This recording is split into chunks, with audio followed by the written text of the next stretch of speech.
When he meets him, he shall put him to death. If he pushes him out of hatred, or while lying in wait hurls something at him so that he dies, or in enmity he strikes him with his hand so that he dies, the one who struck him shall surely be put to death. He is a murderer. The avenger of blood shall put the murderer to death when he meets him. However, if he pushes him suddenly without enmity, or throws anything at him without lying in wait, or uses a stone by which a man could die, throwing it at him without seeing him, so that he dies, while he was not his enemy or seeking his harm, then the congregation shall judge between the manslayer and the avenger of blood, according to these judgments. So the congregation shall deliver the manslayer from the hand of the avenger of blood, and the congregation shall return him to the city of refuge where he had fled, and he shall remain there until the death of the high priest who was anointed with the holy oil.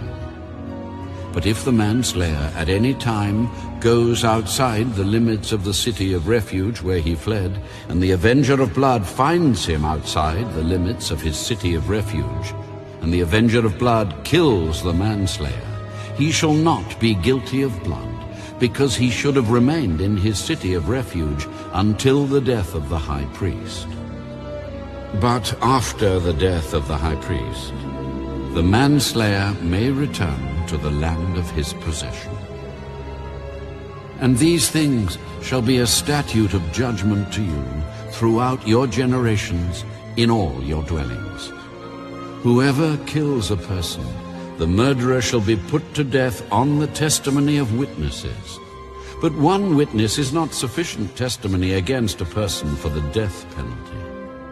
Moreover, you shall take no ransom for the life of a murderer who is guilty of death, but he shall surely be put to death.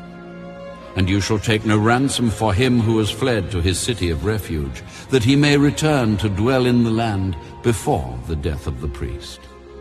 So you shall not pollute the land where you are, for blood defiles the land, and no atonement can be made for the land, for the blood that is shed on it, except by the blood of him who shed it.